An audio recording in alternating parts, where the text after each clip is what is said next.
Hi, Dr. Ziggy here, and once again behind the camera we have Matt, my brand manager. Hey. Beautiful. All right, Matt, we're back. We're back with Sam Altman and his BS episode 2. I love Sam Altman.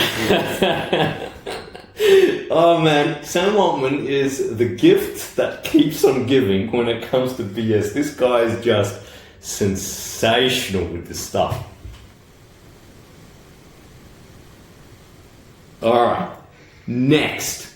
This is good too. Oh man, this blew up the internet too. Okay, so have you heard of the International Mathematical Olympiad?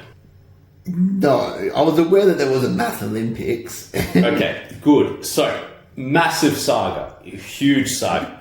So the IMO, International Mathematical Olympiad, is the most prestigious global mathematics competition for high school students. So these are still kids. We can call them kids. It was first held in 1959, and it's been going on since then.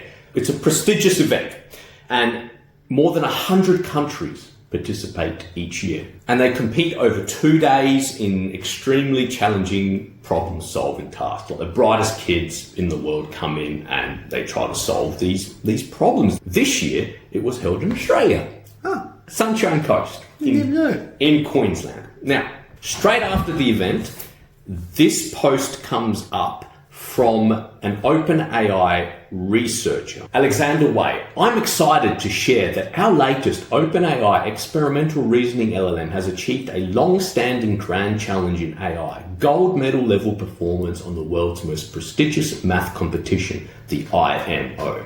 What's your reaction to that? Was it counting the R's in strawberry? That's funny. Like, is this really that amazing a feat that a computer program could do mathematics? Isn't that? It is an amazing feat. Okay. Yeah, it is an amazing feat because they use natural language. Okay, I'm not going to get into the statistics. Okay, so if you get gold medal, it means that you get into the top 12% of participants. I just don't like the way that they framed that entire thing, making them look like they beat everyone, whereas they got into the top 12% and 26 students got higher results. Here is where the BS comes in. Now, this is a massive he said, she said kind of thing, where it's like you sit there and go, if I were a judge, and I'd be like, okay, there's probably not enough evidence to indict OpenAI in this, but considering the OpenAI Files website and their past history, I'm calling them out on this, man. I'm going to call them out, and here's why. Okay, so the IMO board had requested that AI labs wait ideally a week before announcing their results to not steal the limelight from the kids. So what do you think happened? Dread on John. We made him! That's exactly what happened. Dude, like 7 minutes after the winners were announced, OpenAI claims gold. They claimed gold. Not only that, they did not officially enter the competition. They did not participate with the IMO organizers. They went completely independent. Wow. Completely independent. So Google's team waited for permission from the IMO board before announcing their results. Now, OpenAI posted this, it blew up on the internet because maths competition, Olympiad, you've got the buzzwords, right? Media laps it up. OpenAI gets a huge image boost on the internet. That's what they were intending. I'm sorry, I'm calling them out. I'm gonna speak in their defense on this, but I'm calling them out. That's BS. So they've claimed gold, everyone else. So then Google waits, other competitors wait, they get permission, and a Google researcher writes, "We didn't announce on Friday because we respected the IMO board's original request that all AI labs share their results only after the official results had been verified by independent experts and the students had rightly received the acclamation they deserved." Obviously a jab at OpenAI, right? And they said, "We have achieved the first official gold level performance." Beautiful, right? Now it gets worse because OpenAI self-graded. They self-graded. So all the other labs that were involved in this, they had IMO experts sit down and grade their LLMs, whereas OpenAI, they said they had past IMO competitors graded in a blind test. But experts have come out and said that without access to the official scoring guide, the gold medal claim might not hold under formal criteria. And other people have come out and said that it would be very easy to make these problems easier for AI in one way or another behind closed doors. Basically, a lack of transparency. So they just went out, stole the limelight from the kids, and they're just like, yeah, we got gold. So Google's team was officially graded and certified. So they're official gold medal. OpenAI, not official. Amazing. It's beautiful, isn't it? So then people started saying, you know, guys, what are you doing? Noam Brown, who's a research scientist from OpenAI, has said that they were not informed about the embargo requested by IMO. They didn't officially participate, so therefore they were not part of the meetings and all these kinds of things. But firstly, okay, why were they not officially in the thing? That's a question. But, mate, I'm calling it, man. I'm calling it. That's BS, man. I'm calling it. It's a he said, she said kind of thing, but when it comes to OpenAI and this kind of stuff, they stole the limelight from everyone. They jumped the gun and they took the gold before anyone else to make themselves look phenomenal, man. Wow. Kids Math Olympics. Like, I know. That's so scummy. That's scummy. So scummy. That is scummy, isn't it? I think OpenAI should have officially made some kind of a say, not some researcher on his private X account. This is bad, man. I think that's what should have happened. That's phenomenal. All right, next one. It's great, eh? It's great.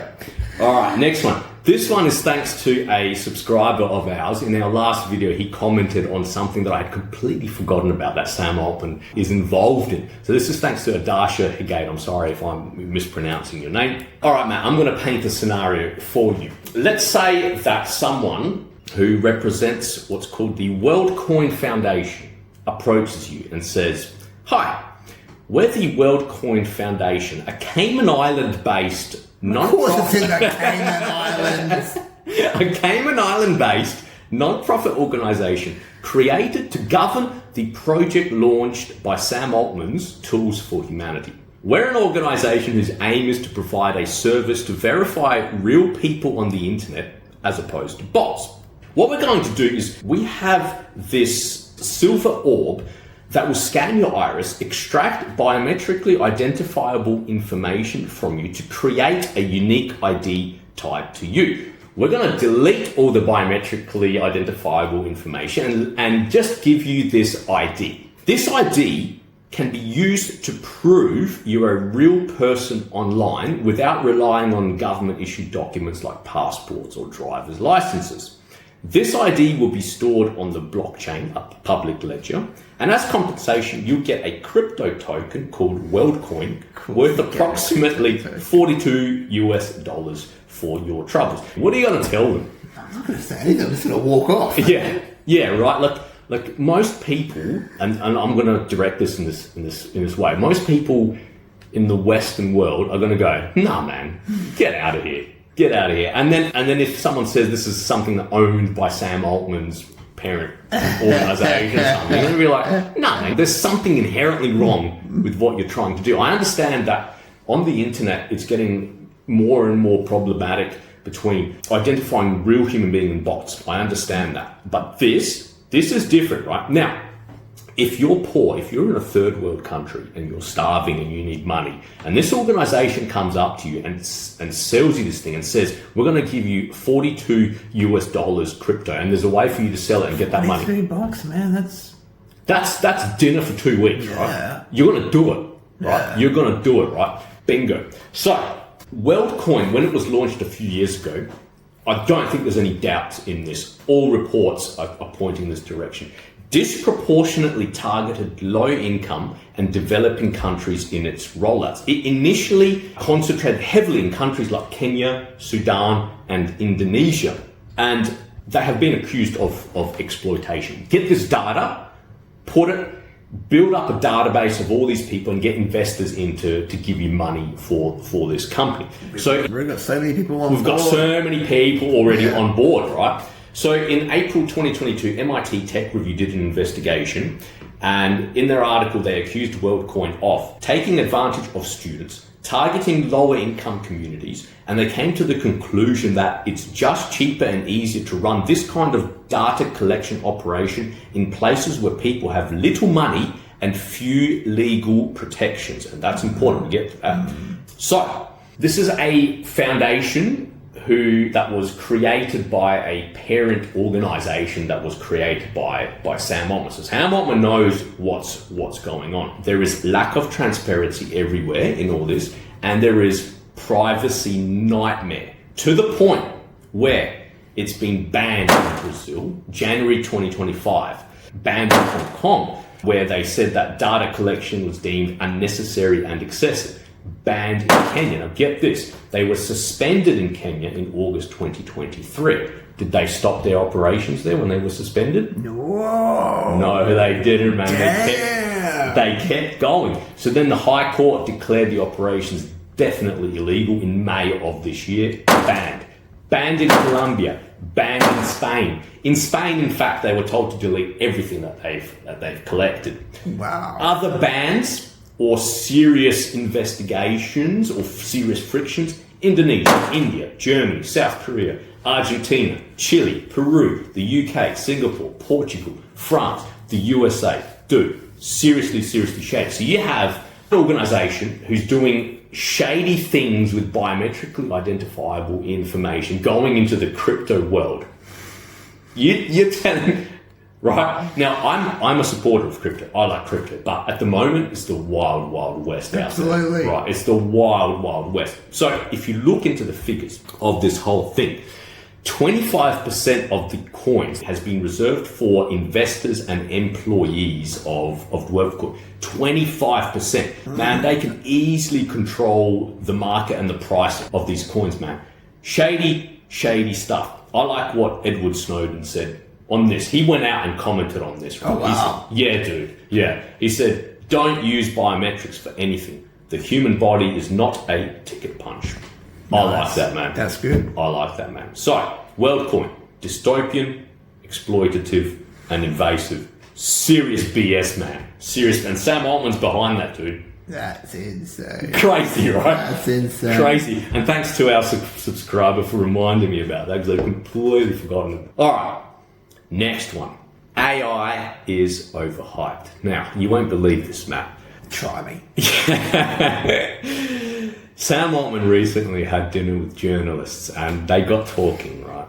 And he basically admitted that AI is a bubble. I couldn't believe it. No way! Yeah, dude. So this is quote. When bubbles happen, smart people get overexcited about a kernel of truth. Are we in a phase where investors as a whole are excited by AI? In my opinion, yes. Look, I heard that and I went, dude, this guy, I just can't with this guy. He is nearly single-handedly responsible for the hype. Like, he has fueled this hype for so long now. His blog posts, we've talked about this before, but February this year, the economic growth in front of us looks astonishing. And we can now imagine a world where we cure all diseases, have much more time to enjoy with our families, and can fully realize our creative potential. We see no reason for exponentially increasing investment to stop in the near future. So he said this in February, keep pumping money, and now he says that investors are like, yeah, nah, they don't see reality. January 2025, we are now confident we know how to build AGI. June 2025, humanity is close to building digital super intelligence. This is just on his blog. I've talked about the GPT-5 launch event. April 2025, after the launch of O3, a model previous to GPT-5, he retweeted a professor of biomedicine. This professor said, I feel O3's intelligence is at or near genius level. It never hallucinates. So he retweeted that and repeated half of that quote. I mean, now it's genius level, not PhD level. It never hallucinates. Rubbish. Absolute rubbish. Last month, August, he said, You should expect OpenAI to spend trillions of dollars in the not very distant future, trillions of dollars. And you should expect a bunch of economists to wring their hands and say, this is so crazy, it's reckless and whatever. And we'll just be like, you know what? Let us do our thing. He's telling that he's going to be spending trillions, right? November of last year, he said that, so there was this whole debate about whether AI is slowing down and whether we're going to be hitting a wall. Huge debate. I'm not going to get into the details of it. A single sentence in a tweet, there is no wall. Implying that we're just going to be able to keep improving AI as we've been improving it. Now, you can't say that. You can't say that because you don't know. There are so many parameters at play. You don't know how things are gonna pan out. You can grow these models, exponentially or whatever, but are they going to get exponentially better? You just don't know. You can't just go up and say there is no wall. No serious scientist can actually say that. 2 years ago, June 2023, he said, I think we will get the hallucination problem to a much, much better place. It will take us a year and a half or 2 years, something like that. But at that point, we won't still talk about this. That was 2 years ago, right? Here we are talking about hallucinations, man. I'm infuriated by hallucination. So he's been hyping up this stuff. He's been Mr. Hype Machine. I think he's just a smart manipulator who's hedging his bets. And if the market crashes, which I'm starting to slowly start to believe it has to crash, there's way too much money in this. But anyway, that beside the point. If the market crashes, he'll say, told you so. And if it doesn't, I told you so. BS, man. I'm calling him out. You are nearly single-handedly behind this hype. And you just can't say, yeah, it's overhyped and it's a bubble. You can't do that, man. You can't do that. All right, finally, the last point, and I'm going to repeat the last point of our last video because I think it deserves another mention. Why is Sam Altman full of BS? Because Elon Musk said so. Elon Musk called Sam Altman on Twitter Scam Altman, and that is objectively funny. Whatever you think of Elon Musk, love him or hate him, or hate him like I do, give credit where credit's due. That's funny. Scam Altman is full of BS. Thanks for watching, guys. There's lots more to come. Sam Altman is the gift that keeps on giving. He's a PhD level in BSing, and I'm sure there's more episodes to come on this topic. Stay tuned for more. Thanks for watching.